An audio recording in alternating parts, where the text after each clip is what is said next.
Hey there, in this video, I'll show you how to block off days and times that you're unavailable in Book Like a Boss so that you don't accidentally get booked during a time that you're not supposed to.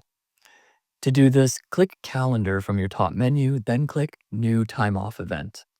First, give it a title. Like, for example, if you have a dentist appointment, just call it Dentist Appointment.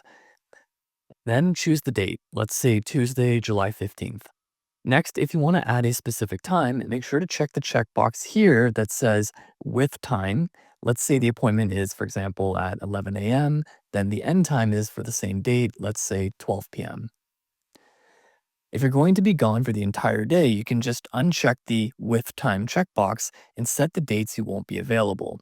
Don't forget to click Save. Now you'll see here the list of your scheduled time off events, and when you check on your calendar down here, you'll see it's also blocked off. I hope that helps.